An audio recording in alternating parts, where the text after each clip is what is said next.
Well, I always say it's a fantastic one, and that's classic, but it is. Today's like one of those ones I notched down as special.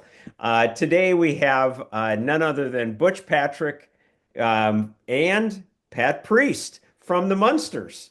I mean, that's pretty phenomenal. We've got them both on today, so we're gonna have a chat with both. And anyway, thank you for being here, both of you. I'll just say welcome. Yeah, well, welcome, Butch and Pat. Thank you. Thank you for having us. Oh, This gives me definitely. a chance to see Butch. I don't get to see him often. Well, this modern technology brings us together. Instead of me coming to Idaho or us meeting on the road, this is the next best thing. I get, well, the next best. Yeah, but it's not the best. Yeah, but it's all we can do now, isn't it? Well, we may find something for us to do, but for right now, this is great. Yeah. Okay. When is Yeah. the last time that you two saw each other in person? Chiller, maybe Yeah, I think a it show was. where we did a show not too long ago. I can't recall where it was. Where it was the last time we were together? Was it about a year ago? Yeah, about a year ago. About About a a year year ago, ago. we did something. I think it was Chiller Theater. Well, that's a big I think one. that was, yeah. May have been something else, but I think it might have been Chiller. I know it was a real successful show. It was Chiller because the Munster cars were there and we took lots of pictures. Yes. Yes, Wow. you're right. God, but I'm glad you've got a memory. You're a lot younger than me. Not a whole lot. I'm catching up fast. Oh, What yes, you the are. what are between the two of you, and I know this is a very open question, but what the heck, I'm going to ask you an open one. What are your like fondest memories of your time on the Munsters, with both of you basically? Obviously you spent a lot of time together on the sets because there were a lot of scenes with the two of you guys. What are some of your fondest memories that come into your head right now? Pat?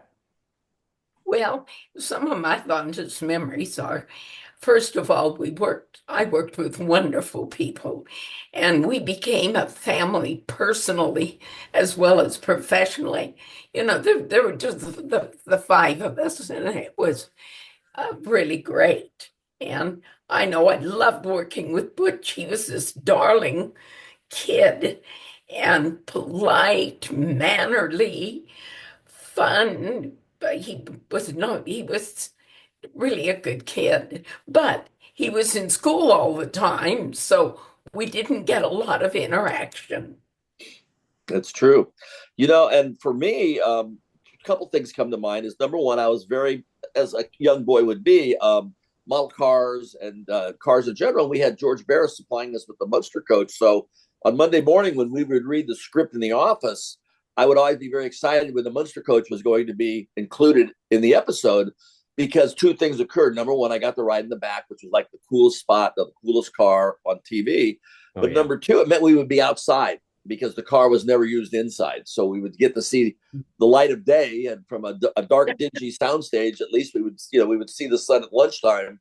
But sometimes you wouldn't see the sun all day long. It would be like you'd be working and you'd occasionally see it go to lunch. But the third thing, which is my favorite thing, was, as I said in my book, Munster Memories, when I didn't have anything to do and I wasn't in school and I had a couple hours to kill, I could go explore the Universal Studios back lot and all the other sound stages and all the other places because I was in makeup. So everybody knew I was supposed to be there, that nobody would say, no, you can't go in. But imagine, if you'd like to go explore, how a 12-year-old little boy would have this incredible sound stage and this incredible studio at his disposal to go poke around. What kind And of you know stuff did you what? see? Oh, go ahead, Pat. My memory of you, Butch, too, also on your free time, was you were always out in front of the sound stage, Yeah. playing baseball. Yeah. Yeah. No, and that was one of the things about Al Lewis was very good about throwing a frisbee or tossing a baseball with me, letting me be a regular kid. Fred, we had great scenes on camera working together, but when I wasn't with Fred on camera, he was so busy doing other stuff, he didn't have the time. Where Hmm. Al and Pat and Yvonne would take some time to, they didn't quite have the workload that Fred had. But I was lucky enough to balance professional being on soundstage. But when I had a little bit of free time, I was allowed to be a regular kid and go explore. And like Pat would say, toss a frisbee, throw a baseball. My stepdad was a pro ball player. When he took me to work, we would always have a couple gloves to toss the ball around. So yeah, it worked out pretty well. And we were only in makeup 3 days a week. So literally there were 4 days a week without being Eddie Munster per se in costume. Well, what did you when you said you explored the lot and that, what are some of the things that you saw that were pretty cool to have the opportunity to do that? I mean, well, there was a lot of other work going on at Universal. My uncle John supplied horses and Western props to the studio. We had 3 Westerns. We had Gunsmoke, we had Laredo, and we had the Virginian in production out there. So I would see John a lot and see that, or I would go to the makeup lab and go see what Mike Westmore, who was Pat and I's makeup artist, in the morning. And then he would be up in the lab making Herman's headpieces or Eddie's ears or Grandpa's noses or whatever else we needed. In addition to whatever else was being developed at the lot. And Mike Westmore, he's a name Oscar-winning special effects man, but he was I was his first, I should say, client, so to speak. Bud Westmore, his uncle, ran the studio, and he put Mike in charge of me, and I would do my thing, and then Pat would do her thing. Wasn't Mike your makeup man as well? Yes, he was. But my makeup was a lot easier than yours. Well, yeah, that's why it worked time. And I could get in my car and drive home. You all had to take all the get out of that makeup. Yeah, and it worked out well. Mike had enough time to knock me out and then do Pat, and then we would go down on the soundstage where we had Carl and Abe would be there to do the touch-ups throughout the day. And Yvonne, of course, had a costumer, and I think Janine was her name. Janine was her hair stylist. So anyway, yeah, we had it all under control. But the main thing is I would go explore but my favorite thing to do was to go see a soundstage that was empty. And then they would start building stuff in it. And you would watch it on a day-to-day process, and they built them really fast. And it was fun to see what was going to be the movie that they were making. Was it going to be a period piece? Was it going to be I remember El Cid was made with Charlton Heston. It was like a medieval times, or was it going to be a Western stage, or whatever it was. It was fun to watch them do their magic and create from scratch an entire little city inside a soundstage for a few months. Oh, that's amazing. When I wasn't in a scene, which was quite frequently, I would go on the other sound stations to watch some of the things that were filming, McHale's Navy and just the Westerns, Virginia and all. And I'd love to we could wander in and watch. Wow. Yeah, that was the neat part about it. Even though the red light would be on, if you knew how to do it, you could get in and get out of a soundstage without disrupting and causing any kind of problem, and just walk lightly and know where to go and know what not to do. And we could do that. But to give an example, next door to stage 32, originally we were on stage 7, which was one of the old stages near the front of the studio, and they noticed there was a big beam, and one of the supporting beams was cracked, so they shut down production and moved us to stage 32. I don't know if that happened before you got there, Pat, or not. No, it didn't. I think that happened before me. Okay, so then the first 13 weeks, we noticed this. They moved us to this big, beautiful stage 32 near the back of the lot. And next door, I remember one time they had a movie, Torn Curtain was being done, an Albert Hitchcock movie, but Lana Turner and Paul Newman were the stars next door. That was pretty cool. And that type of stuff was Who's Your Neighbor for the next 4 months. And that would be that. And then they also had a stage 28 there, which was the Phantom of the Opera stage from the 1930s. Huge, biggest soundstage in Hollywood. But it had these catwalks way, way, way up there. And I would go climb the ladders to get all the way up to the ceiling of the catwalks when nobody was around and see they say it was a haunted soundstage. Because of the nature of what happened there and who was working it. But that was like some of the neat things to go as a destination. And like Pat said, McHale's Navy was one of my favorites because it was the lagoon, and Tim and Ernie were such nice guys, and they treated me so well. But we had a very good experience there. Universal was a fun place to be. Before we go on with the interview, I just wanted to remind you to please subscribe to That's Classic if you haven't already, and hit the notification bell so that you'll know when my next episode is being released. Okay, let's go on with the interview. It really was. And at the time we were there, it was just the beginning of the tours. Yep. The big Universal Studios up on the hill, the amusement park was not there. And remember, Butch, we go to lunch, and the tour was on a tram. Yep. And the guide would say we'd be all walking to lunch now, maybe, and everyone was in makeup and me. And they'd go by and they'd say to the people, and they'd go slow, and we'd stop and wave and talk to the people on the tram. Yeah, no, it was amazing because Universal was really the first studio to take advantage of that tram revenue possibility. You know, that tram saved Universal from some hard times. It made so much money. They used to actually shut us down if we were both on Colonial Street and we're doing our thing and we hear the tram coming. The tram had the right of way to do their thing. We had to stop and wait for the tram to leave, and then we would fire back up. That's how important this tram was to Universal Studios. Wow. And the funny thing about it was, the people got to talk to us. Yeah. But I mean, literally, the tram had the right of way. They would come and we would hear them coming. And they go, "Oh, we got to stop for the tram."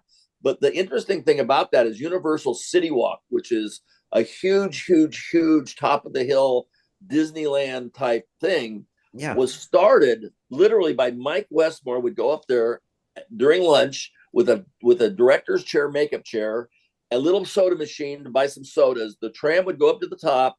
People would get off. He would show them how to do makeup and hair. They would have a soda, nothing around. Just it was literally like a porta potty, Mike Westmore, a director's chair, and a mirror. And that was the beginning of City Walk, which probably now is making billions and billions of dollars a year for Universal. But we were there when it all started. We were there when it all started. Excuse me, Butch, I'm sorry. I didn't mean to interrupt you.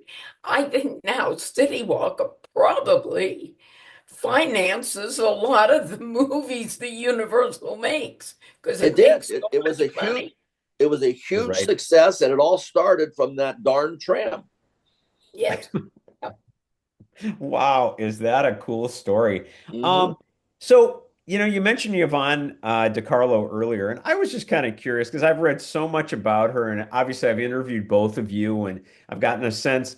But was she treated like a movie star when she was on the show? Because I've read that she was, you know, as much as you guys were taken care of, she was treated a little differently. Is that true? Go ahead, Pat. Well, you know, Fred now teased her all the time. All the time. And I got along, we all got along very well together. But I can remember my very first day filming, and Yvonne and I were in a shared scene, and we were on the landing just as you come inside the house. And the director said, "Pat," we did a run through, and he said, "Pat, come a little more forward into the light." And I stepped forward, and Yvonne turned to me and she looked at me and she said, "Let's get something straight. Right now, young lady, don't you ever upstage me." Man, I jumped back. I thought I'll do the rest of the series in the dark. But you know what? She didn't know me. I didn't know her. Right. As we got to know one another, we went to lunch together, and we had children about the same age, and it worked out very well.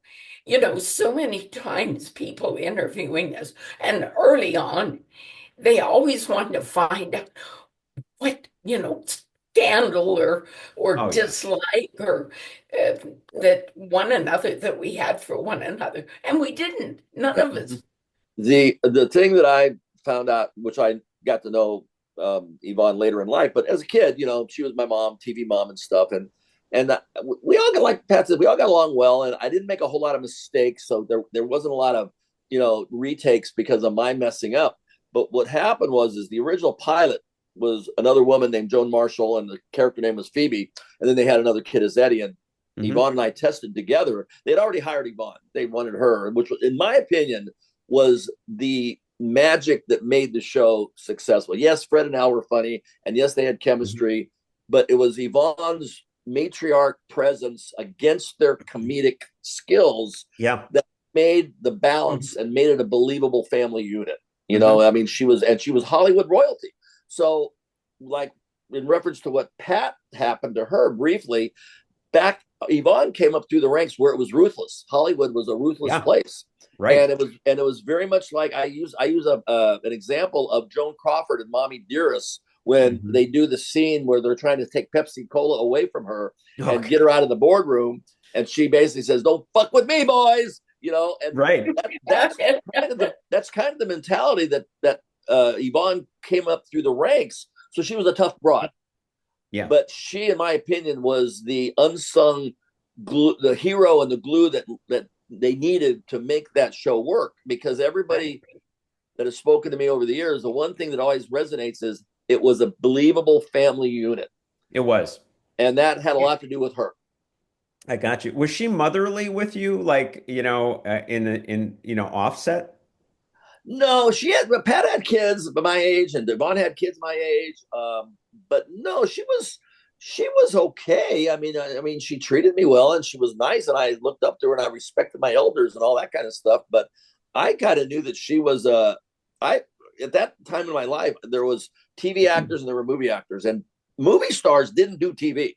She was Right. one of the few. She dropped into television out of necessity because her husband, who had been hurt, a stuntman, had been horribly maimed in a How the West Was Won train accident, Right. and the Stunt Actors Guild didn't cover his medical bills. Oh, So I didn't know literally, that part. she rated, and she spent all her money. Her money was depleted taking care of her husband. So she really did the Munsters out of necessity, Mm. as a job. She needed to Yeah. get to work. She was very appreciative of it, but the fact was, she was in a way, she was a big factor because this was before Elizabeth Taylor did General Hospital. This was Right. when she was one of the first movie stars to drop into TV, and we were lucky to have her. Yes, we were. Oh yeah, definitely. Did you both feel like did you get to know her, a little bit later in her life? Because I know that I've talked to both of you and I know that she was a bit reclusive Yeah, towards the end there. go Yeah, ahead, Pat. I never saw her I mean, way later in life. Um, so I didn't know if the reclusiveness of her. I stopped by. She lived in Coldwater Canyon. I stopped by her house frequently when I lived in the valley. But and we got along just great. Yeah. We'd go off the lot for lunch, she in full makeup and me, That's fun. without. But Yeah, what happened for me was Vicki Lawrence had a show, and they had reached out to me to be a surprise guest for Pat. Now you got to remember, I'm a kid on the show, so when the show's over, even though you're very close with people for a short period of time, everybody goes their own way. Now, some Sure. adults, they may connect on a level and they may remain friends, but when you're a 13-year-old kid, you don't really have anything in common with these people other Yeah. than the job. Yeah. that's So Fred went back to New York. Al went back to New York. Pat went over to Beverly Hills and did her real estate thing, and very successfully, and she wound up going to Idaho. So how I met Yvonne was as a special surprise guest when I was about 30, maybe 33 or 34 years old for the Vicki Lawrence show. And at that time, after that, I then, because we had a mutual friend, a gentleman named Kevin Burns, who was a Sure. huge Munsters fan and a big shot in Hollywood by that time. So Kevin and I went up to see Yvonne in Napoma, where she was living up by Santa Maria, a couple hours north of LA, and he was very happy to meet her and see her. So what happened was, after that meeting, sure, I would visit her occasionally, but Kevin took it upon himself to send her care packages of movies to watch and interesting things for her to do and some things for her to sign and to keep her name alive and active. And she was very appreciative to his friendship. And when she suffered in her later on, when she was in a hospital and she was almost near death, he was the one that went in and actually made arrangements to get her into the motion picture home and make sure that she got her pension that was somehow held up through bureaucratic red tape. So I'm just happy that I introduced Kevin, who did the most for her at the end. Yes. But I was happy that I was the one that facilitated our all going up to see her. Oh, is that cool? And more around to get me in the motion picture home. But he passed away. If you're interested in more on the Munsters, go to the official Munsters fan group on Facebook, or on Instagram you can go to All Things Munsters, and also check out summerscreamseries@gmail.com. It's Dive In at the Drive-In, and Munster Go Home will be one of the movies that they'll be showing. So check it out. All right, let's go back to the interview. You know, I'll tell you a funny thing about Pat. This is funny. When Pat always invited me to come up to her house, and I had never taken her up on it. So about, I don't know, a long time, 30 years ago, in the mid-90s, I decided that I was in the Idaho area. I'm going to go drop in on Pat. And I started thinking to myself, I go, maybe this isn't such a good idea, just dropping in on her. What if she's not doing so well or something? I'm thinking to myself, oh my God, how bad can this be? So as we pull up, there's Pat's house. I think on one side she had the president of Bank of America, and on the other side she had Bruce Willis and Demi Moore. And I go, Pat's doing okay. Remember that, Pat? John, I never saw anyone after the show except Butch and Grandpa, and we did a few memorabilia shows together. Yeah. But I remember when we filmed Butch the TV show Here Come the Munsters, as we were older. Yeah. In present day, and I hadn't seen anybody. And so the studio was sending a car for me, and then we were going to go and pick up Yvonne. She was at a hotel, and then we were filming out in Newhall. So they picked me up, and then they went to pick up Yvonne, and I said, well, I'll run in and get her for you. So I ran in and I knocked on the door, and she opened the door and she says, who in the hell are you? Hadn't changed a bit. I said, Yvonne, I'm Pat, Marilyn. Oh, geez, I'm so sorry. I haven't seen you in such a long time. Oh my gosh. Yvonne had the to the end, she was had attitude. She goes, she was great. And, it's funny. That must have been for the cameo that we did with the Edward Hermann role in that Munster movie, The Munsters Today. Oh, yeah. And we all did a cameo, which was very surreal. The fact that we're sitting at a table, and Edward Hermann did the best Herman Munster, of all of the movies that were redone. He did the best, in my opinion. He was the best. But the idea of sitting at this table across from Al and Yvonne and Pat and us sitting there, 30 some odd years later after the show, and then having, of all people, a guy named Edward Hermann playing Herman, it was just I was weird. thinking that. Yeah. What are the chances of that? I mean, that is bizarre. It's weird. And then another thing, we also did a lot of things with Al Lewis when he was doing Super Scary Saturday for TBS. Yeah, we would go down, and that was in the late 80s. Al was, he embraced the grandpa role. He never let it go. He ran with Grandpa because he looked like Grandpa, with or without makeup. Oh, totally. You knew it was Grandpa, and he was a staple of the New York. He'd be walking down the street, and cab drivers would stop. Hey, Grandpa! He ran for political office on the Green Party, and he had a restaurant, and he did his radio show and his comedy club. So he was like the ultimate New Yorker. Oh, I could totally see it. Yeah. And you know what? Periodically, Grandpa would call me up from New York. He was always very abrupt. And about phone, hi, how are you? I'm fine. Al, how are you? I'm fine. Just wanted to check, see how you are. Bye. That's it. And I'm like, hey, I haven't talked to you in 10 years. I'm going to talk to you. Al was a very, his restaurant was owned by the mob. John Gotti owned the restaurant. He was well connected. He was very, basketball scout on several NBA payrolls. He was a very multi-level, multifaceted kind of a guy. And the thing about people ask me, like, what did you learn from the adults in the cast? And, I learned friendship, and I learned, to be on, be professional and responsible. But, Fred taught me a lot about acting. We had father and son scenes. Grandpa taught me a lot about life. And then, and then Pat, just because I was a kid and the two women in the show had kids my age, I was around, very quality people, and it just kind of all helped me become a better person, and then we also had really good people. The show was well produced, and we had quality people at every station. There was no weak links in the chain. We had great makeup, we had great special effects, we had great guest stars, we had good writers. That's one of the reasons why the show does so well. It's just it was a well done show, quality wise. And Al was a very compassionate man. You didn't always know what he was thinking. Yeah. But I remember we were doing a location film at the racetrack, and Al and Uncle Herman and me, we were riding in a limousine to the filming. And I was sitting in the middle of the two of us. And all of a sudden I looked at Grandpa, and he was crying. Tears were coming down his eyes. And I turned to Fred and I said, Fred, Al's crying. And he said, yes. And we'll never know why. Yeah. Just deep in thought about something.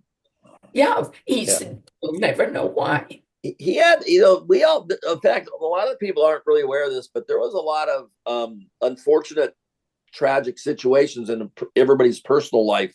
Not much so much, but Fred and Al both had some tragedies that occurred, and the fact that, like, people say, why didn't the show go a third year? And I tell them, oh, there's a lot of different stories behind it. The color, the black and white, the ratings suffering Batman. I go, but I got to tell you, in my opinion, I think Al and Fred were ready to go home. I think that they were just, the show had run its course. It wasn't as good as it used to be. They had quality issues with it. They fought with Joe and they fought with the producers. But the bottom line was, I think that they just wanted to go home. Yes. Yes, I agree there. And it was hard on them. Yeah. It was not an easy show to do, meaning physically, and the makeup and the time period. It was very demanding. Right. It was. I mean, the only reason they did the Munsters Revenge was they approached Fred and asked him if he would do it. And he threw a number at him that was so big, he never thought they'd say yes. And when they agreed to his number, he wound up having to jump back into makeup for $1 million or whatever the number was. And that's how they wound up doing the Munsters Revenge, because Fred just took the money, and he never thought they would accept the offer. They did. Well, what I found so interesting was, after, of course, the Munsters stopped filming, Fred and Al were always super good friends, even, from Car 54, Where Are You? Oh, yeah, that's right. Fred did not want to be thought of. He thought of the Munsters, his character, as a cartoon character. He would not have his picture taken. He will not sign autographs. He wouldn't have his picture taken without nothing. He wanted nothing to do with the Munsters. He wanted to be thought of as a serious actor. And he was. He did wonderful things. Cousin Vinny and Pet Cemetery. He did a lot of wonderful things afterwards. But it was interesting. The very thing that we all felt was, every performance he gave was an Academy Award performance. Yeah. He was a very good actor. He did, he was. I've had people come up to me and just the main thing they always ask is, were you aware of how lucky you were to work with such a great talent as Fred Gwynne? And I go, yeah. I mean, maybe not as much as I should have, but what I enjoyed the most about the Munsters was, when we started out, kids back in the day on a lot of shows, unless it was maybe Dennis the Menace or Leave It to Beaver, kids usually weren't really given a lot to do. But they saw that we had some chemistry, and they wrote a lot of father and son shows, because I guess a little bit of it was, Fred was like a large child and I was like a little adult, and they saw that play well. And then the fact that he was so tall and I was so short, but literally I think they saw that I could carry dialogue, and we had a rapport where they liked the father and son angle. I was always, volunteering him for things, and he never wanted to disappoint me. And then comedy and laughs would occur in the middle. But they wrote a lot of episodes that featured Eddie and Herman, and I appreciated that, because I think that a lot of times kids get lost in the background, and I was lucky enough to be, at least I've probably got 10 or 15 scripts that featured Eddie. Yeah. Well, even though he was in makeup, did you as an actor, and especially you're a child actor, accomplished, but still a child actor, did you feel like he was, easy to play off of? I realize he was busy off set, but when he was there with you, was it a pretty easy thing to play off him? Yeah, well, I think the makeup actually added a lot to even though we were in black and white, we had a lot of makeup on. It helped the actual interaction between the family unit. Yeah, it was fun. That was a very interesting set. That place was so cool. We used to get all the visitors because it was such a dressed set with cobwebs and smoke and this and that and special effects, and you'd walk 10 feet out of the center of the living room and you'd be in a huge giant freshly made soundstage. But as soon as you walked on set, you really literally walked into another world. Wow. And go ahead, Pat. Our producers were Connolly and Mosier, and they were the same producers of Leave It to Beaver. So I've often said that the Munsters was kind of a weird Leave It to Beaver, meaning it had all the family values and imparting all the different morals and feelings, but in kind of weird makeup and what have you. I could see that. I could totally see that. Well, I don't know if you're aware of this, but what happened was in the mid-50s, an animator called Bob Clampett, who did Beanie and Cecil. He was an animator out at Universal, and he came up with a Munsters family, a monster family, to do an animated series, and it never got traction, but it floated around in the files.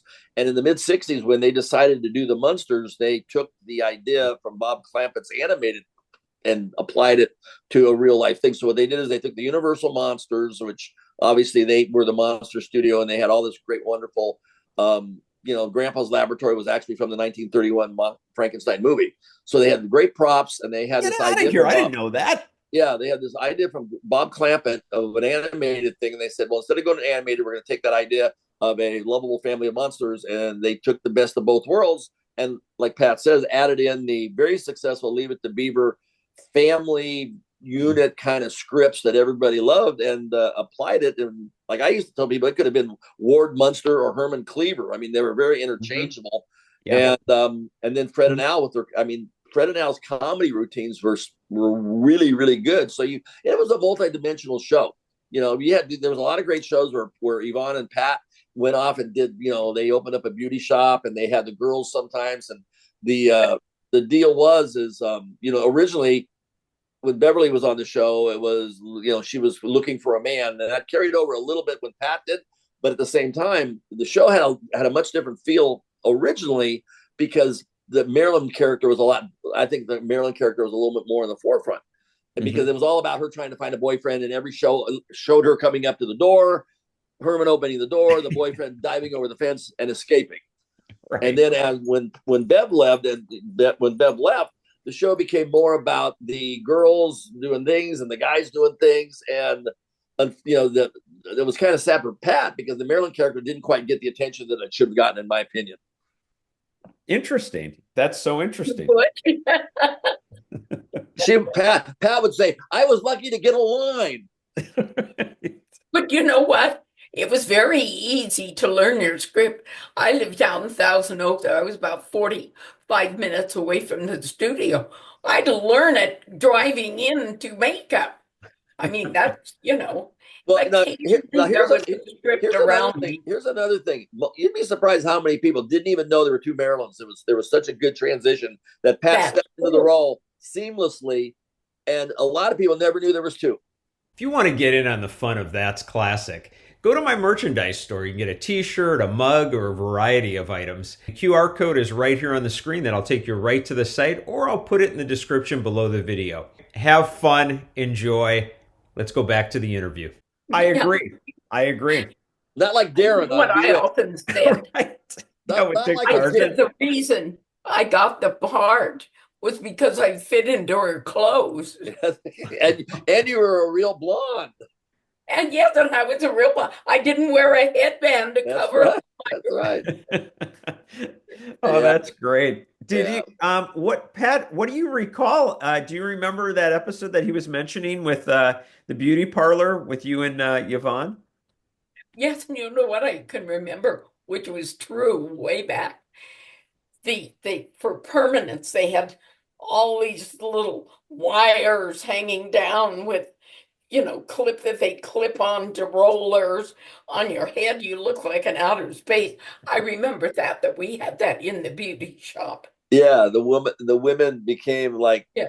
they were like really ugly and they thought they looked great. Like, what? You look wonderful. They came in ugly and they went back out uglier. Yeah, that's right. Oh, that's hysterical. We had so many wonderful memories. I mean, I have at the show now. Now, I'm at the point where I've got to try to remember my memories. Well, and Pat, a lot of people, I don't know. I mean, the Munsters was great for a lot of people. I had a career. Pat had a huge career outside the Munsters, as did everybody. But because, I mean, I'm happy to be part of anything that's remembered fondly and happily, which is great for the Munsters. But like Pat, she did something that a lot of people would give her the right tooth for, or eye teeth would be. She did a movie with Elvis, and Oh yeah, I know. did Mary Tyler Moore stuff, and she did Bewitched stuff. She was always the very, very attractive, sexy, the Dr. Bombay's nurse, and totally. the bad girl in the Elvis movie.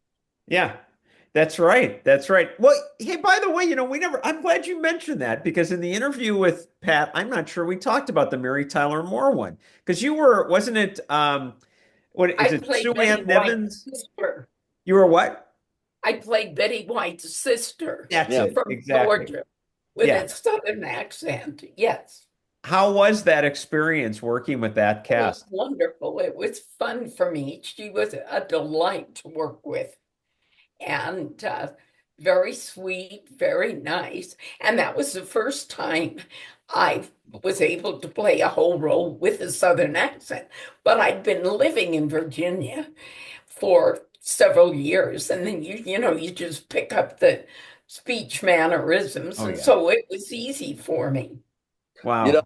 She mentions Virginia. Did you know that her mom was a treasurer of the United States? Yes. Yes. I mean, come on. Ivy Come Baker Priest. I on. mean, Pat was a debutante in D.C. Oh dear. She came from the White House to the Munster Mansion. Oh dear. From the White House to the poorhouse. Well, no, speaking of the poorhouse, I got to tell this story. Being a car guy, Pat did a movie with Elvis, right?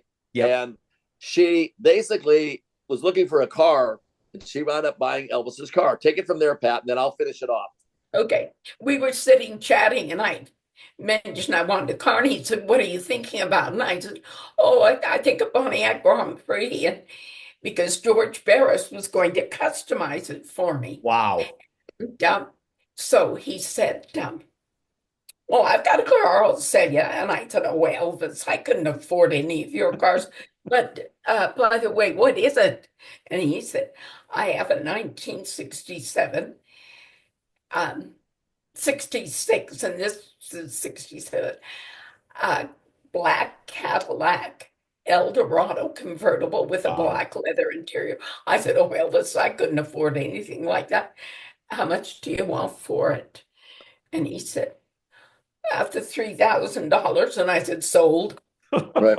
Well, so I bought it and I drove it around for 2 years. Not as Elvis's car. It was just a pretty car. And then I threw away my first retirement fund. I traded it in, not as Elvis's car, for a Pontiac Grand Prix that George Barris, who did the Munster coach, customized for me. So here's Well, the best my part. husband said at that time, I did not know him. He said, "Oh my God, if I had known you, that car'd be up on blocks in So storage." so here's my Wow. take. Here's my take on this being a car guy. Yeah. That's bad enough, but she actually even gave them the EP gold key ring, which she traded Oh, it in. oh, no. She didn't even keep that. So Yeah, here's the deal. I know that when she traded that car in, she never told them it was Elvis's car. Right. So they don't know. So if I could get the VIN number somehow, I could possibly track that car down. And there's no reason why the person that owns it today, if it is still on the road or if it's in a collection, they would never know what they have because it's Elvis's car. Because that she is didn't true. disclose that.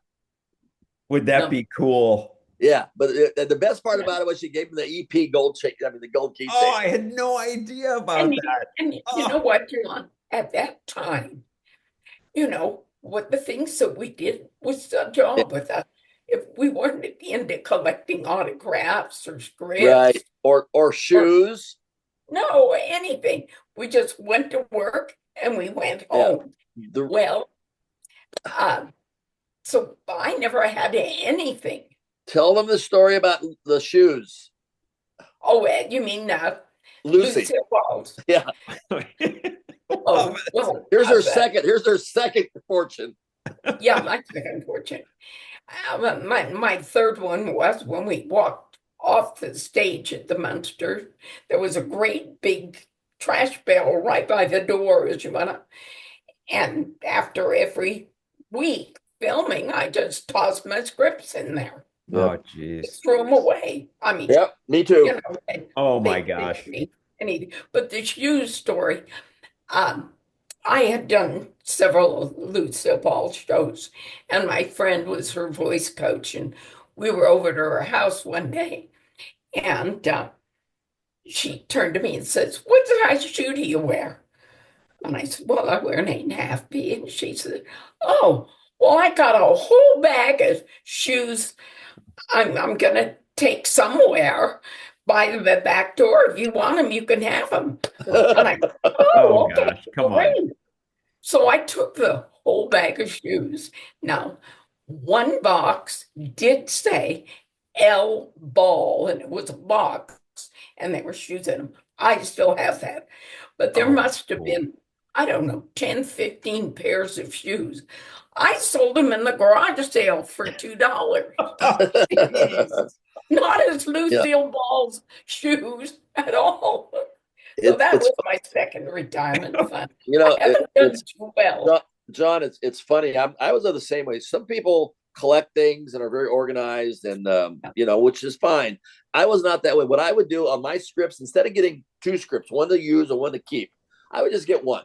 And what I would do is every time a scene was over, I would pull the pages out of the script. So I wouldn't have to keep thumbing through the same stuff. Oh my gosh. That was my system. And by the end of the week, I had like a cover and a bottom and maybe 2 or 3 scenes in the middle that I wasn't in. And that's how I did it. But I would just pull pages out and throw them and crush them. Wow. And I would bring ears home from makeup or Herman's headpieces home, which I wasn't supposed to bring home. But instead of hoarding them, I would give them away to my friends because they got such a kick out of it. They got a lot more enjoyment out of it than I did.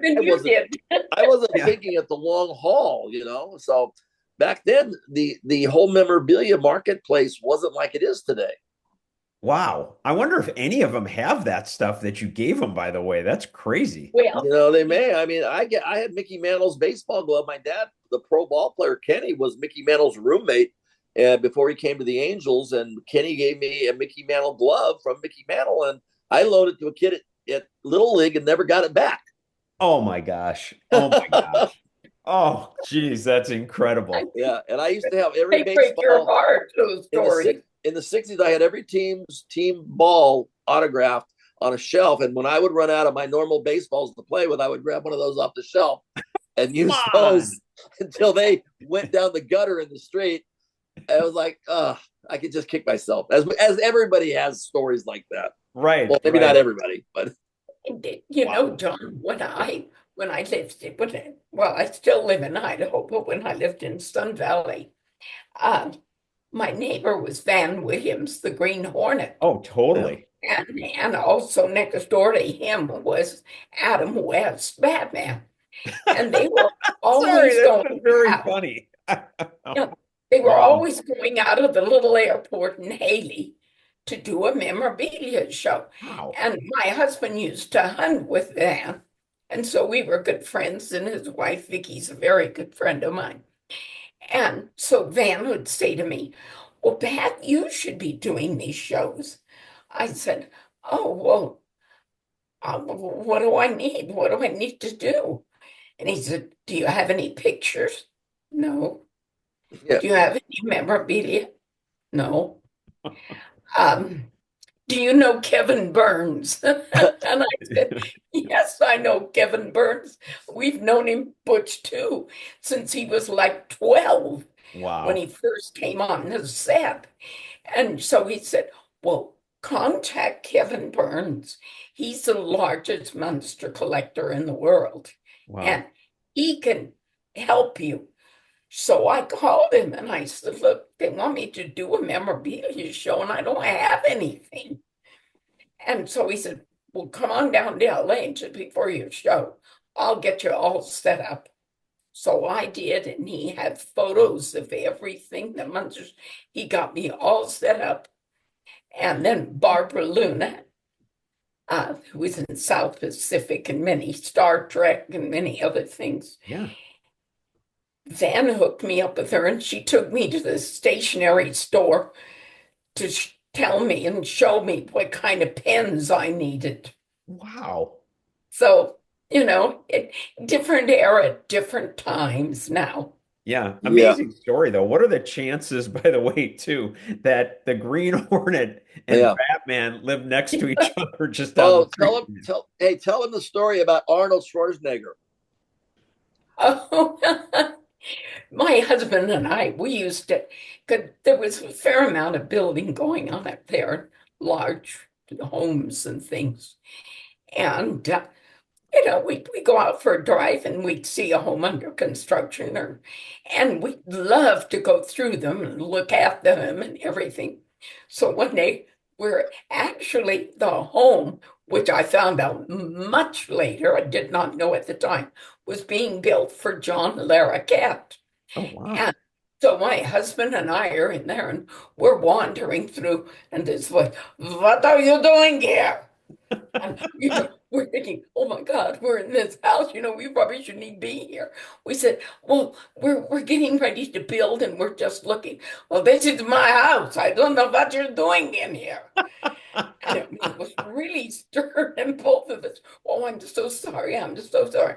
And we realized it was him.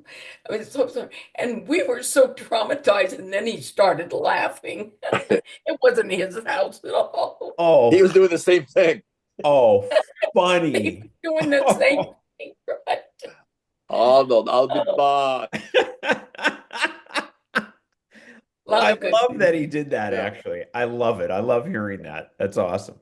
Yeah, we've this show's been so good to us. The fan base, the one thing I think Pat will agree, it's amazing to you never knew until you get out and meet people how important the show was to so many people that was you were part of their family. I mean, literally millions and millions of households were watching it, and I mean, one of the nicest compliments I ever got. I went to a radio station. There was a young girl as a receptionist, and she goes, I got to tell you, she goes, your show literally saved my life. I go, what? She goes, I had such severe depression as a kid.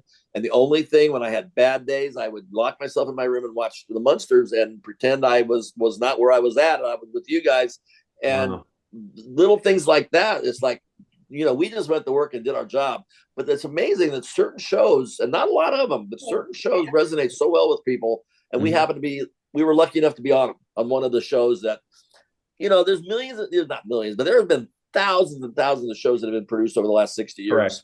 And to be on one of them that might be in the top 100 is quite a coup. Mm-hmm. But you'd be surprised how many people say, no, it was the show that I, was my most favorite show, or my uncle's favorite show, or my grandparents' favorite show. So we got very lucky. They all watched together. That was part of something that brought so much enjoyment to so many people across several generations. And and as you've experienced too, Butch, at some of these shows, we have people come up and they will come up and almost start to cry. Crying. Yeah. Wow. Oh, I watched the Munsters with my family. And of course, now maybe their family are gone. And so they have those wonderful memories of things they did.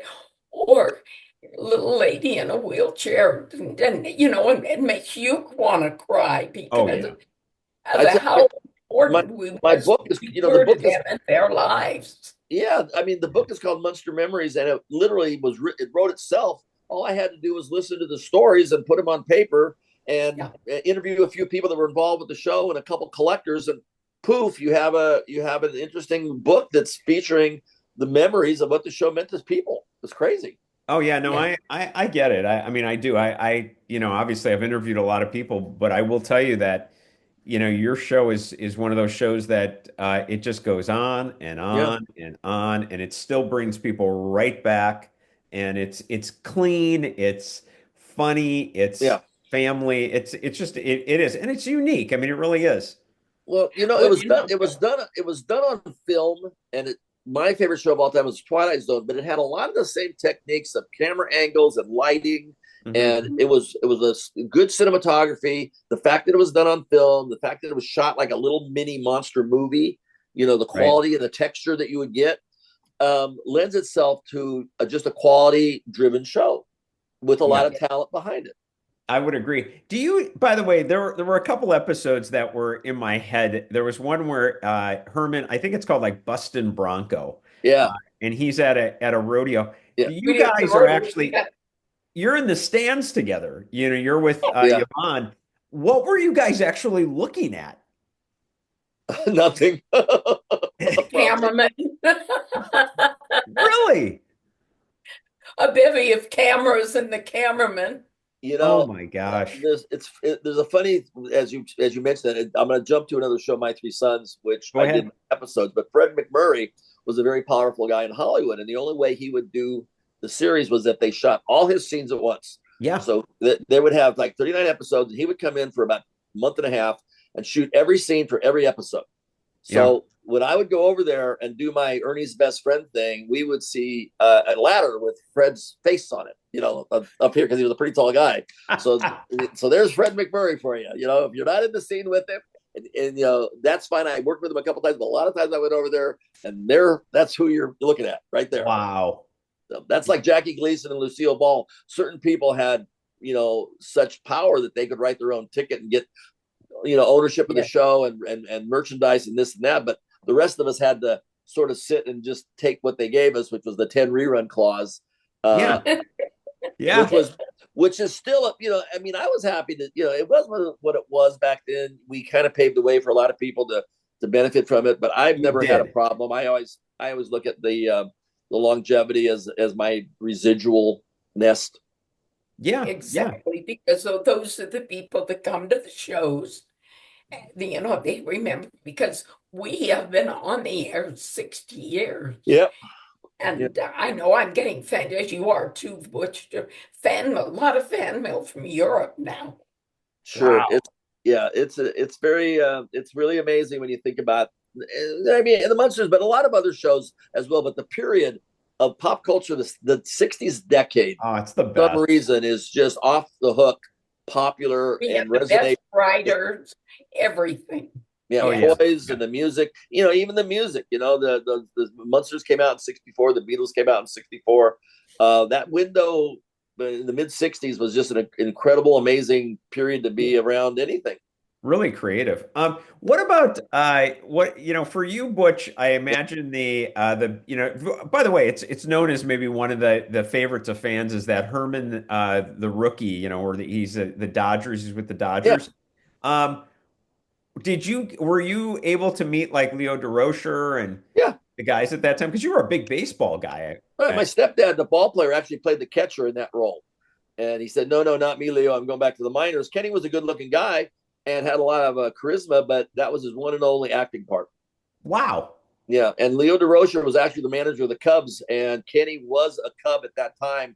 And he got sent down to the minors right after that. And then he retired from baseball. He had hurt his shoulder in an accident at home plate. He never really recovered his throwing arm, Uh-huh. and he was groomed. He was a center fielder to replace Mickey Mantle. And once you can't throw and you're in the center field, they moved him to first base, but it never worked out for him. It was kind of sad because he really was a very talented ball player that suffered a career-ending injury. So was that a big moment for you as a kid to meet Leo DeRocher? Well, yeah, but I was going to the ballpark with my stepdad when I wasn't on the Munsters, and I got to know all the managers and all the ball players and get the shag cloth. And so, yeah, I was happy to meet him, and Leo DeRocher, Leo the Lip, everybody knew who he was, and back then there was a lot of ball players doing like Mr. Eds and Brady Bunches, and they're the sports people in Hollywood, the LA Dodgers and Sandy Koufax and Don Drysdale. A lot of times they were utilizing a lot of sports people to come in and do sitcom cameos. Oh yeah, totally. Yeah. Another one I have for you that I'm curious about is, and I can't remember the episode name right now, but you're on the roof flying the kite. Right. That's John Doe Munster. Thank you. That's it. Yeah. So on that one, what are you on actually? Are you up high or what? No, that was my stunt double, Felix Silla, who I met when he was my stunt double on My Favorite Martian when I first met him. And he was also Cousin It on the Addams Family. I'll be darned. But he was my stunt double where he was on the roof and fell into, they had a big forklift that went all the way up and they had pads in this big box and he fell off the roof. And then I dropped into Herman's arms and, movie magic. I gotcha. I had asked Pat this in our interview, and honestly, I've had a lot of people comment on it. Is just what was behind the facade of that house. When you opened up the door, and I remember you were saying there was a big field there, basically. You opened up the door. There was a stairway because you had to see something.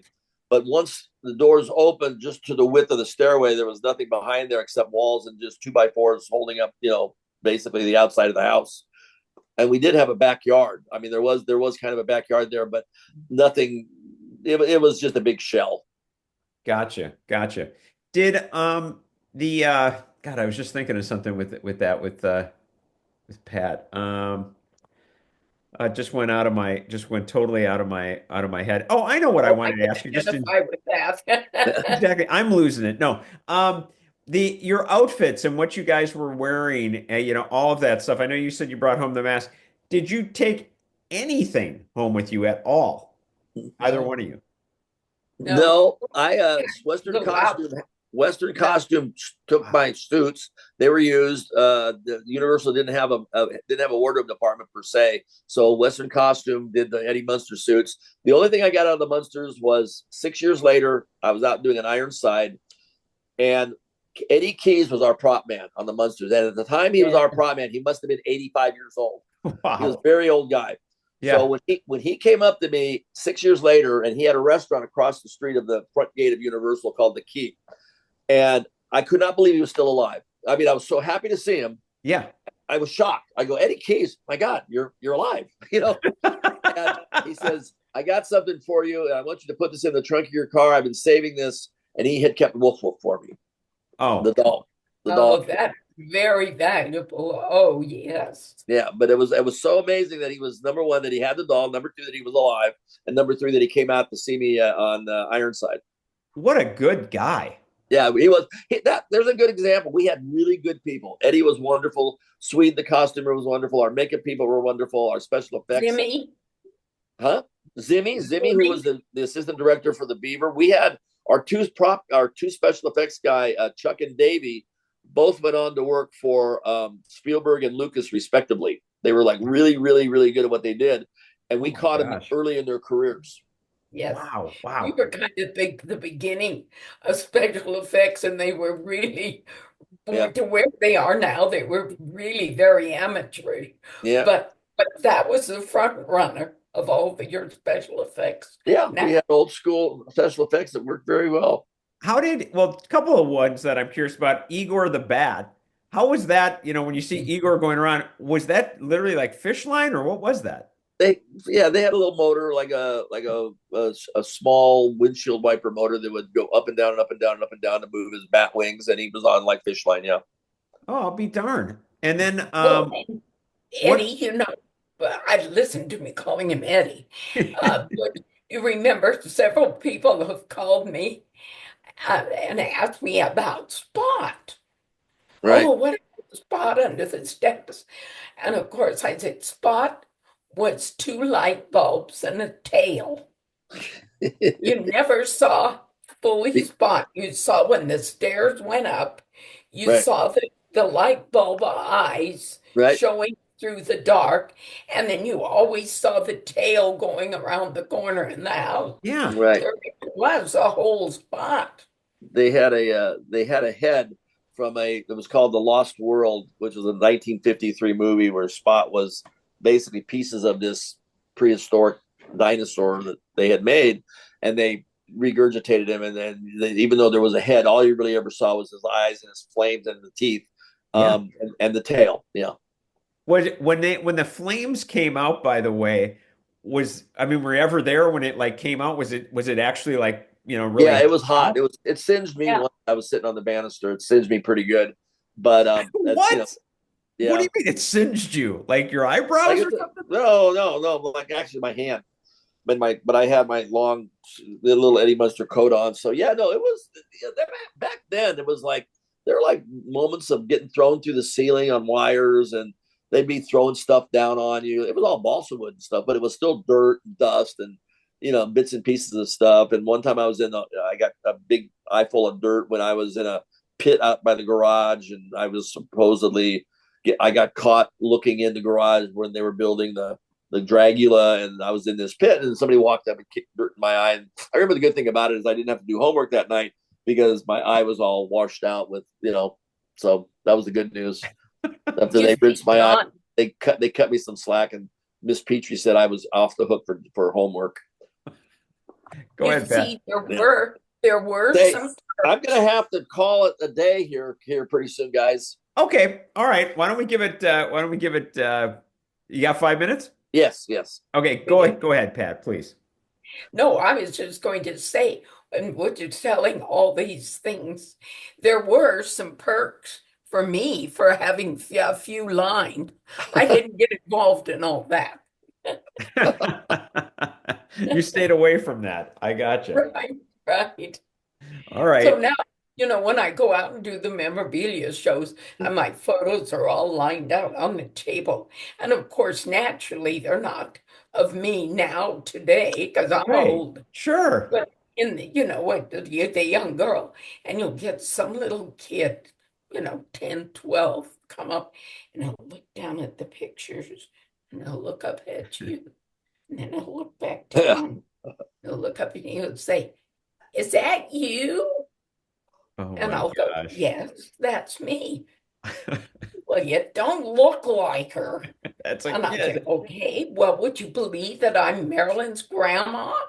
And he'd say, "Yes." And I'd say, "Okay, I'm Marilyn's grandma, and these are my granddaughter's pictures." Oh my gosh. That is great. That is great. Kids are so straightforward about it too. Oh, I know Yeah. they are. They're wonderful. I love that. Okay, my last question to you guys is the Marineland episode that nobody, really got a chance to see until like 97, I guess, or something like that.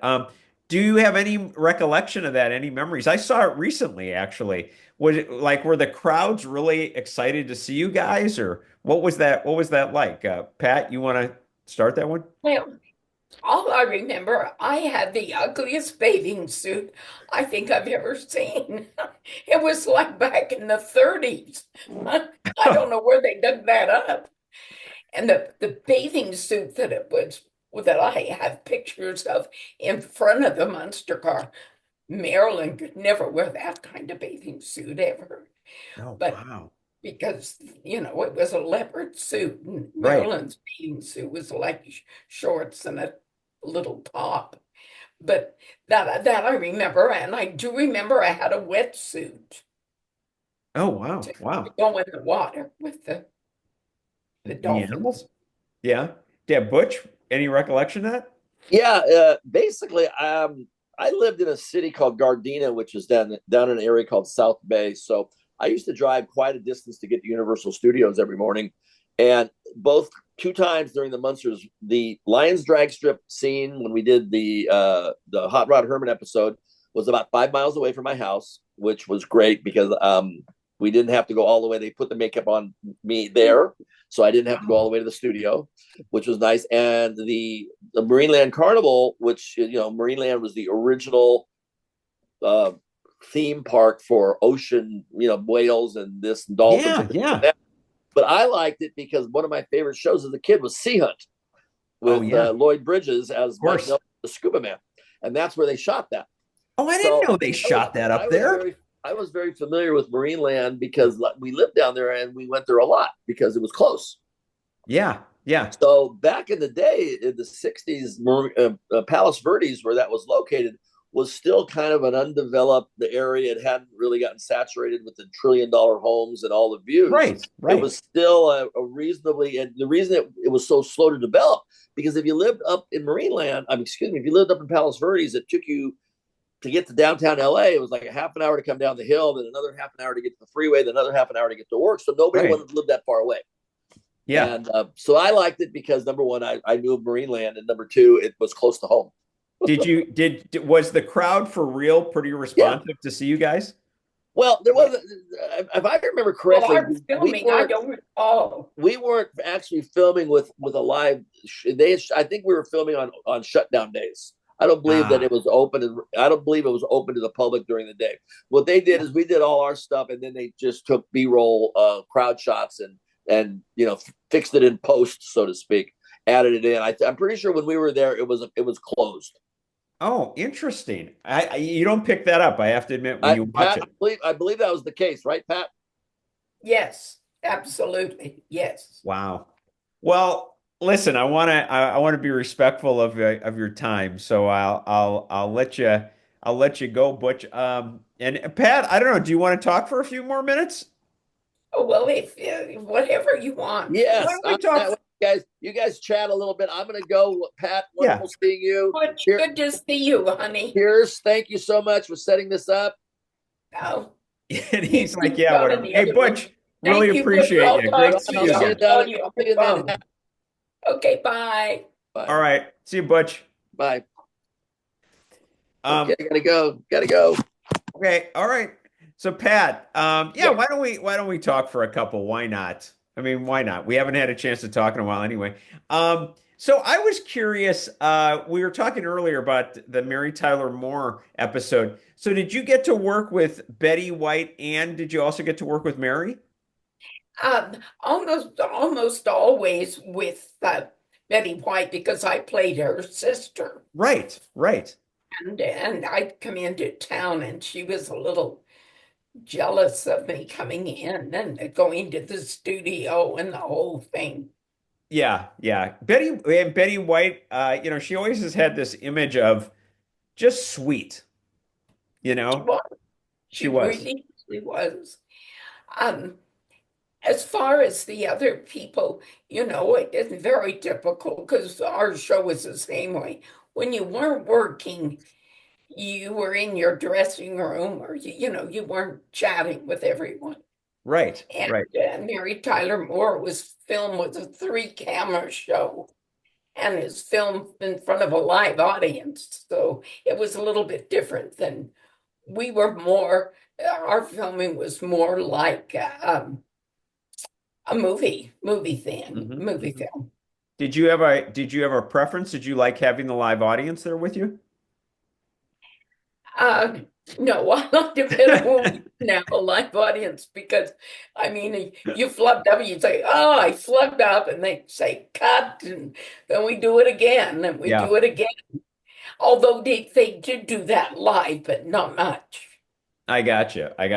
Let's go back to the Munsters for a second. You kind of mentioned this in the first one, but listening to you and Butch, it kind of hit me about he said, when you stepped into that living room, it was like you were there, and then you'd step off and it might be this brightly colored soundstage, the rest of it. Yes. But what about the dust and all of that? Were you constantly in like a kind of a clouded kind of environment? No, not really. No, the dust, of course, was fake dust, and the cobwebs were fake cobwebs, and they were just there and there all the time. Wow. Perfect. It wasn't like a dusty set, although everything was old and antique. But no, it was fine working, no problem. Interesting. So I mean, at times, I mean, would you literally like walk into the webs, so to speak? Oh, you could. Sure, you could. Yeah. And then they'd have to come and spray more on if you Wow. disturbed the webs. And I meant to ask this of Butch, and I just wasn't, I don't know. Did they have a set? There's one where he's in the attic and it's the Fregosi diamond. He finds it in the attic. That was one of my favorite episodes. Yeah. Well, great, because I actually want to talk about that episode. But was there an actual attic set, or was it just like a swing set, like just, second? It was a set. It was a set within the stage, just another set built just small, adjacent. The permanent sets were with the living room, the kitchen, their bedroom, and the lab. Oh, okay. And Interesting. that was permanent and always set up. And how were they set up? Like if I'm walking into the living room, what's on my right, what's on my left as far as like the next sets? And walking in, the living room was to the left, and that was it.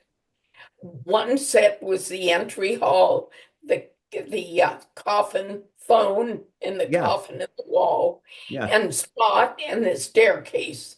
That was one. And then another set you walked into was the living room, and you could see the dining room from the living room.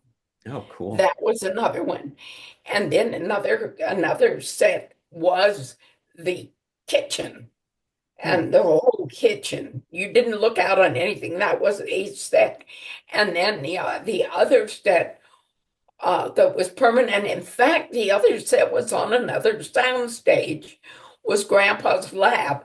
So when you saw him go into the living room and lift up the trap door, Yeah. saying he was going to the lab, he'd go down a couple stairs, and it was just a hole, and he'd crouch down, and we put the lid down. Well, then the next scene, you'd pick it up, and we'd be filming in the lab on another sound stage. And Wow. that whole lab was always set up because it had all kinds of test tubes and everything.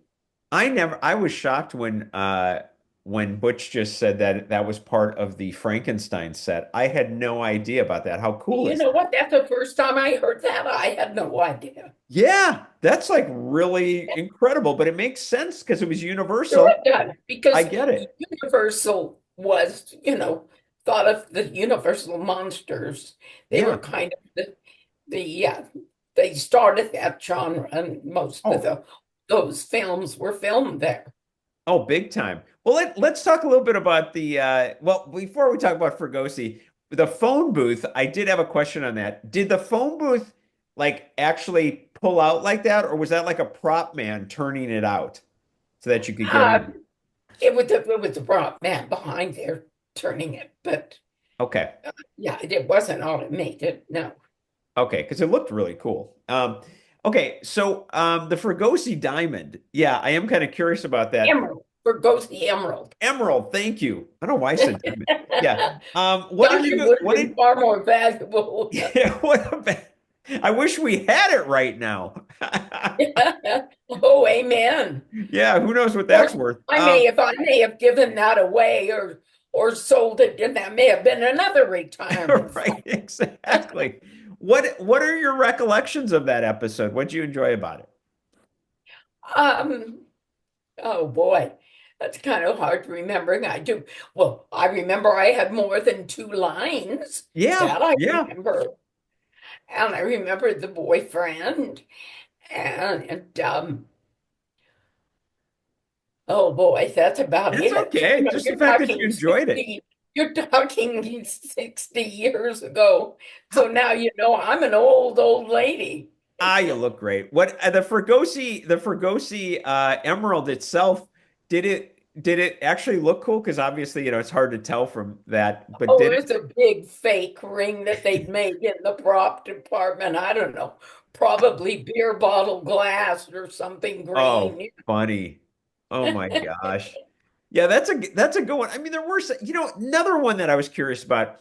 When Grandpa would make up a potion, a lot of times he'd make up a potion, I don't know, make you more normal or, whatever it might be. What was usually in those things? Do you know what was Dry in? ice, dry ice, Oh, dry ice in a solution that made the fumes and, and the smoke and yeah. all that.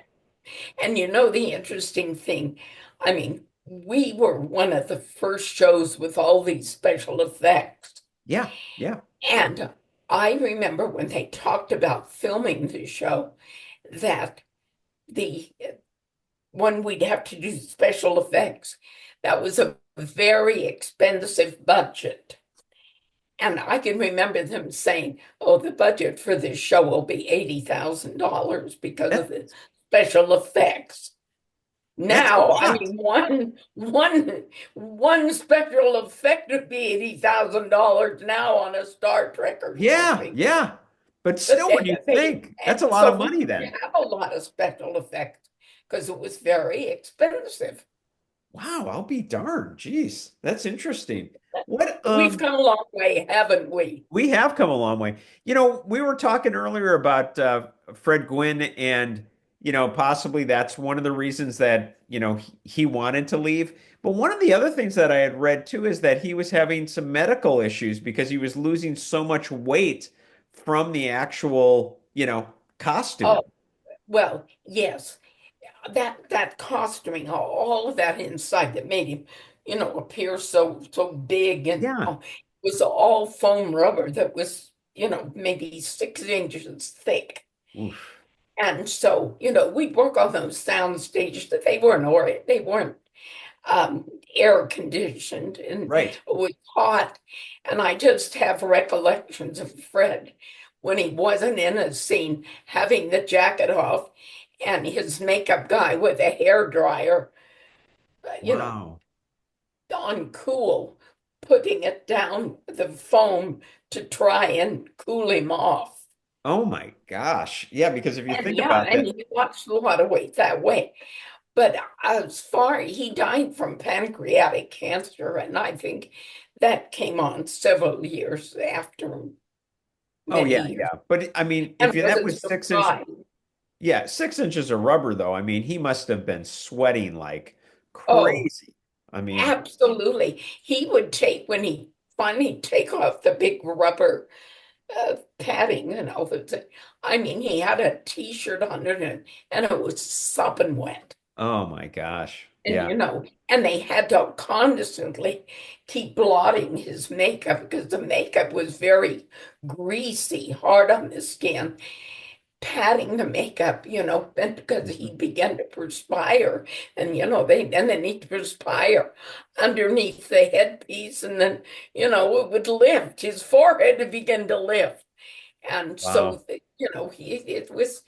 it was a very difficult show for him to do. Yeah, And they you kept can just manipulating around on the stage with, 6-inch boots with 6 inches of platform wow. and the big man and all that padding. So, his awkwardness in moving was pretty real. Well, yeah, yeah. And you look at that too and you go, okay, you've got all that going, plus you're sweating, and now be funny, you know? Yes. And now be funny, exactly. Yeah, And me, every performance that man gave was an Academy Award performance yeah. because he was playing a character totally different from himself. There was nothing to relate to study. True.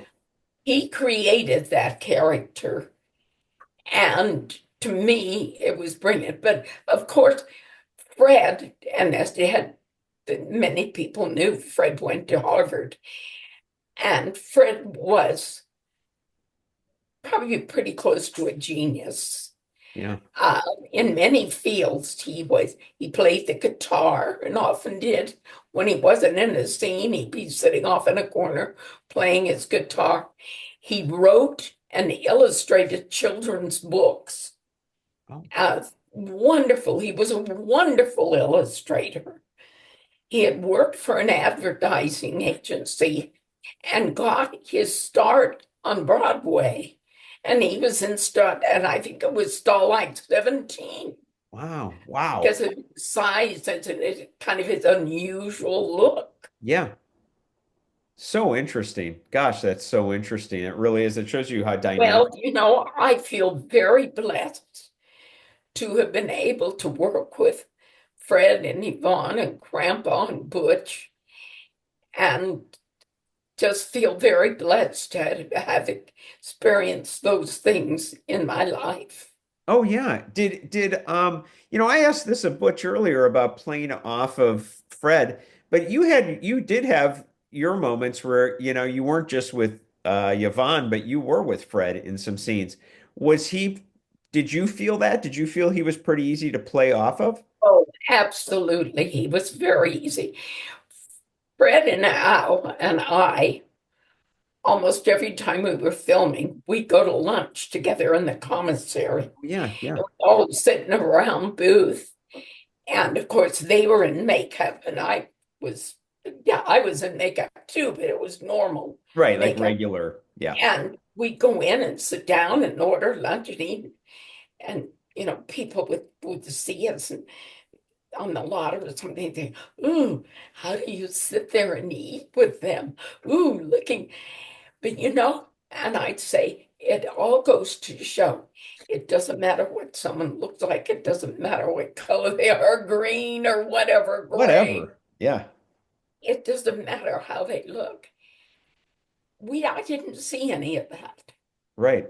You just sit there and say, oh, hi, how was your weekend? How are the kids? What did you do? And I just and Al was my mentor. Wow. He was wonderful. And it was always Fred, Al, and I. When we go in a car, for a shoot or an appearance. Always the three of you. Three of us were always together. Oh, that's so cool. That really is.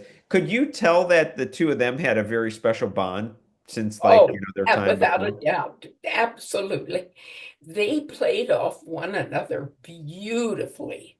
Yeah. I mean, they were, Al was an old vaudevillian, and they worked on Car 54, Where Are You? Yeah. And in fact, it was Fred that recommended Al for Grandpa because of the relationship he had working with him on Car 54. And so they were dear friends for many, many, many years. That's very special that he did that. That is. Yes. That really is. Yeah.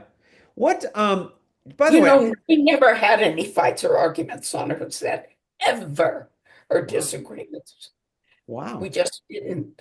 And I know they'd interview us and ask us about it because, of course, they loved controversy, the tabloids. Of course. And we'd say, no, we're a very boring set. We all like one another. Yeah, yeah. By the way, I'm trying to remember, and I hope I'm not thinking it was Beverly Owen, but was there an episode where the family is trying to get you married? Yes, and I think I can't think of the name of the show, but I do remember that Aunt Lily, they were fitting me for a wedding dress, and it was black. Yeah, yeah. And is that the one I where remember that. Yeah, because I'm wondering if it's where Grandpa right. trying to turn a frog into a prince. Yes, exactly. That was in his lab, a postman. Yeah. Would you ever crack up, by the way? They're like action, and you guys would be doing these moments and just bust a gut? All the time. Because the two of them were always putting one another on. And then me, I was the little innocent, kind of naive girl. I never knew what the truth was. because they Oh were my gosh. always telling me unbelievable stories. They lied about their age, they lied about everything to me. So they enjoyed putting you on. So they yeah. Oh, they loved it. And they loved it because I believed them. Yeah. I love that. I love that. Were you upset when it didn't get picked up for the fourth season? Yes, yes, I was. I was. Um, I kind of well, I didn't really understand why. We were told it was because they wanted to go in color, which would have been great because the makeup, we Oh, made up definitely. like we were filming in Yeah. color. Yeah. And but Universal owned the show, and it was aired on CBS. CBS wanted Universal to foot the bill for color, Right. and Universal wanted CBS to foot the bill for color. Neither one of them would give, so they canceled it. Yeah. Seriously, it wasn't because of the ratings or anything. But like Butch said earlier, I think at that time, Al and Fred were They wearing were out. ready to say we're done. Yeah, yeah. Yeah. Oh yeah. Were you this is I'm trying to remember all the episodes, but I know John Carradine was on. Was that in the first season or was that when you were filming? No, that's when I was filming. And the interesting thing I did, John Carradine was in, every young actress in Hollywood Oh yeah. has some kind of a horror film in their background. Right. And I did a movie with Bruce Dern, Casey Kasem, John Carradine, called The Incredible Two-Headed Monster. Oh, wow, I didn't know that actually. Oh, yes. Oh, yes. Yes, I have my Ed Wood picture. Wow. What do you recall of John Carradine? Well, the very nice man, a little quiet, reserved, but very, very nice. And of course, I was the only girl in the film, and I was married to Bruce Dern, who Wow. was the scientist that created the monster. So everything happened to me because I was the only girl. How interesting. How interesting. But Was And he of course, Bruce Stern went on to do wonderful things. oh yeah. Kate Jason, they all went on to do wonderful things, and I went on You're funny. You and did on and on. you did plenty. Did John Carradine have that presence about him? Like did you Oh, know yeah. your Yes, he had a very,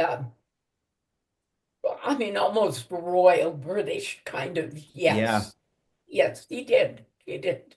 Okay, I always wondered about that. It was interesting. I looked at the 1981 The Munsters Revenge, and you're not in it, and Butch isn't in it either, I notice.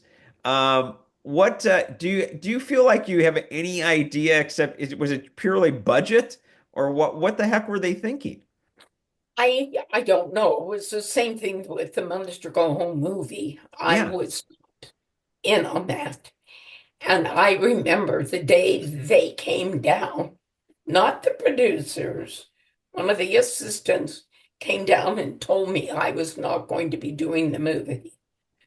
No reason why, nothing, broke my heart. I found out later, and then they used a contract player on the lot, Debbie Wallace, who was under contract. Nice girl, by the way, but Yeah. under contract. And they used her. Where me, they'd have to renew my contract, and they felt that I was too old. Oh, I was oh, 29. please. You Come know, on. I wasn't too old for the 2 years I played the part, but all of a sudden, well, I guess now and I think the bottom line was it was cheaper to play to use a contract player they had on the lot.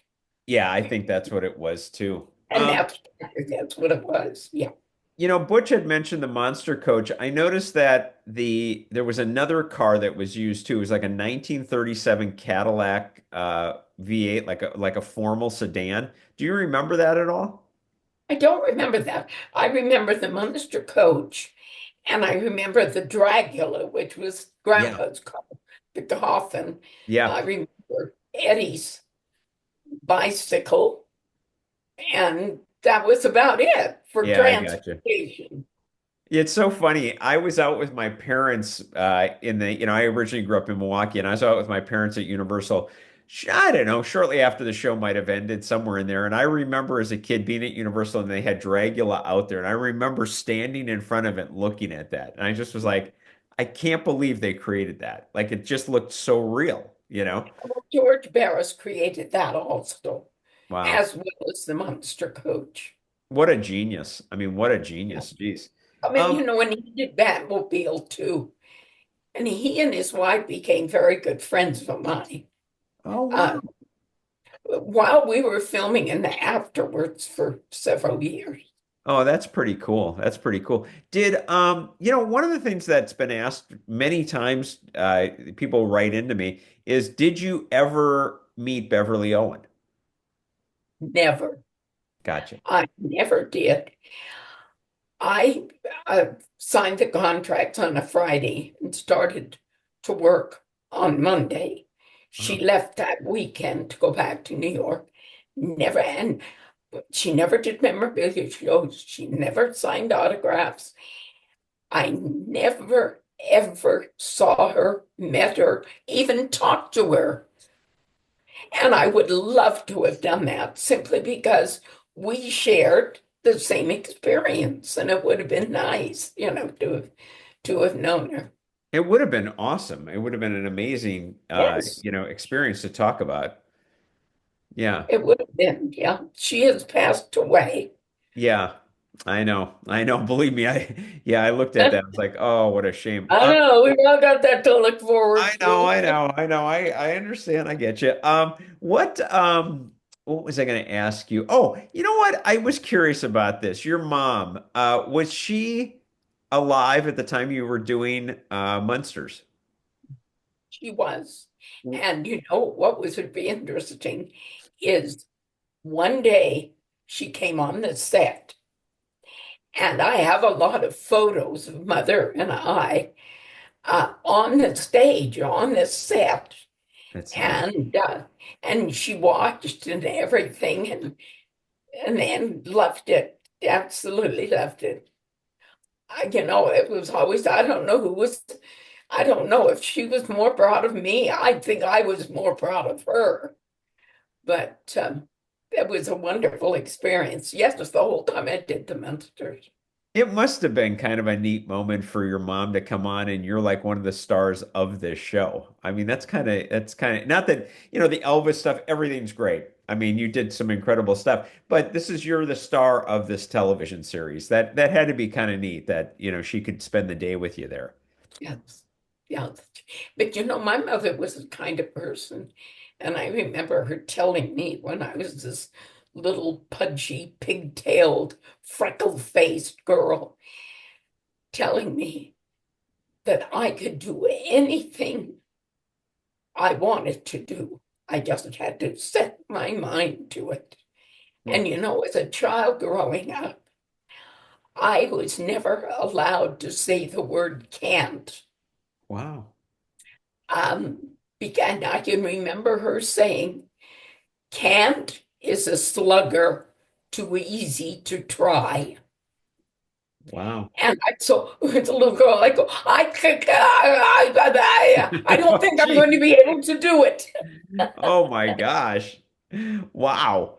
How did you feel and that was a different time but obviously you were I would say also yes, definitely the humor went your way, but also you're a beautiful, like a beautiful young woman on the show and obviously you're the most normal and all of that. How did you have a large or did you have a sense of a large male following at the time? No, I did not. Oh, Um, interesting. I was married. I had two children. When we finished filming, I get in the car and go home. I lived 45 minutes away. I lived out in Thousand Oaks Mhm. from the studio. And it much, much later, when I was doing memorabilia shows, did I realize when guys would come up to me, they'd think, "Oh, I had the biggest crush on you." And then I kind of look at them and say, "Gee, I'm sorry I had to appear today and spoil your illusion." But You're yeah, funny. and you didn't realize the impact that we had on people until you go out and meet the fans and they tell you how much you meant to them in your life. And Oh, it yeah. wasn't us personally, it was the times with their family, it was the times they did things together. Those things don't happen anymore. Oh yeah, no, you're right. By the way, did you go out on personal appearances when the show was on? But yes, we did a few Thanksgiving Day parade, um, Christmas parades, every now and then at talk shows, uh, but not a whole lot. Not like at a mall or something like that. No, Nothing like no, that. no, we Interesting. never did. Okay, so you really were kind of sheltered. I mean, because even if you're in a parade and you're waving, and it's like, well, they're all here for the parade. You know what I mean?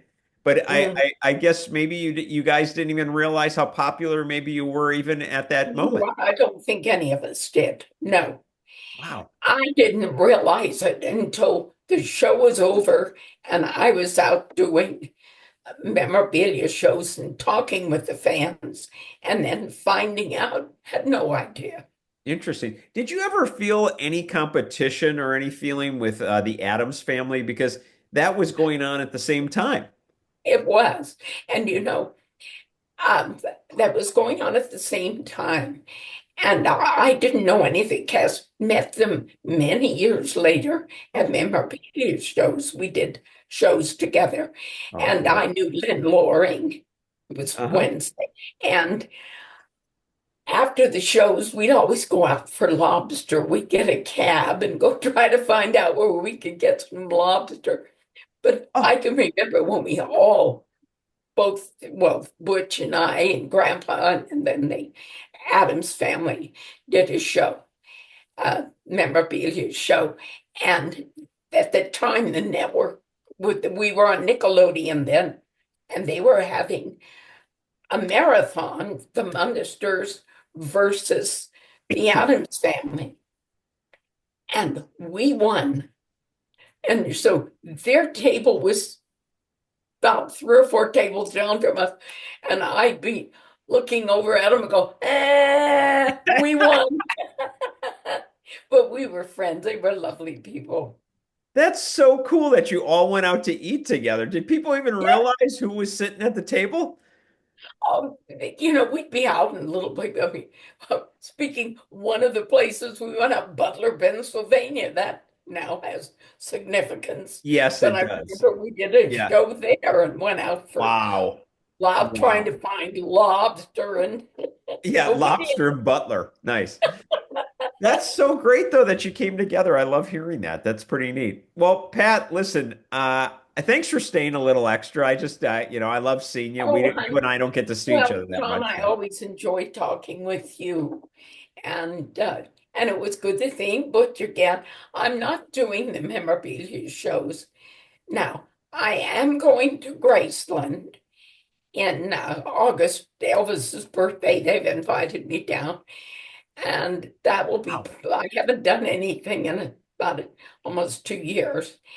And it's not that I love the shows. I love the fans. I love doing it. But it's the getting there. Yes, The I understand. pits. I mean, the canceled flights, the delayed Yep. flights, missed flights. I mean, it is just a nightmare. And for me, I live in Idaho, so I've got to take two or three planes to get out. And Yeah. most of the shows are on the East Coast.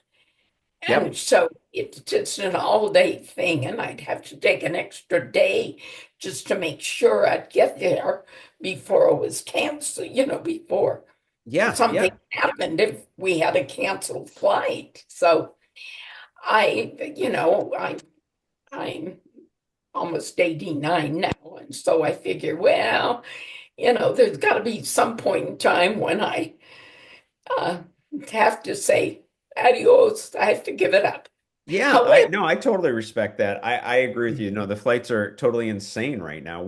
oh, Um, actually, before you go, why don't you tell the fans if they want to get, and I'll put this on, who's ever listening to, I'll put this information on, but I'd like Pat to tell you, if they want to get an autograph or something, what can they do, Pat? okay. They can mail to me for request for an order form for pictures, and it's 2976 East State Street, Suite 120, Eagle, Idaho. Okay. All right. Is there a zip code by chance? Oh, yes, 83616. Okay, great, great. And you know what, John? I will text this information to you, and if any of your fans would like to contact you, why? Yeah, I can still sign. I Yeah, still I know you remember can. who I am. So we're okay there. Yeah, I think you're all right there. Yeah. Yeah, I'm glad that you said that. Text it to me. I'll also put it in the description below the video when Okay. I run it. And Thank I'm you. sure you will get people reaching out, Pat. They Well, love you. thank Trust me, they you. love you. Well, I certainly enjoyed talking with you, John. You check in periodically, and I love always talking with you. So thanks again. Oh, you got it. Please, for sure. Well, thanks a bunch. And definitely tell Pierce that I said thank you as well. I appreciate it. Oh, There awesome. he is. Hey, thanks, Pierce. But All really right, we'll be appreciate you. talking to you. And I'll be texting you that information. So Okay. Yeah, it'll come from my number. my Okay. son is now my assistant. That's a good assistant. That's a good Oh, assistant. wonderful. Oh, he moved here from California, and I'm so thrilled. Oh gosh, that would be that's the best. Well, I appreciate you. Thank you so much. Okay. Okay, All right. you bet. Bye-bye, John. Bye-bye, Pat. Thanks. Hope you enjoyed the interview. Please don't forget to hit the subscription button and also hit the notification bell right after that so that you get notified whenever I have a new episode. And be sure to check out some of my other interviews. Henry Winkler, Jerry Mathers, Angela Cartwright, Shelley Fabre. It goes on and on. They're so great. Enjoy.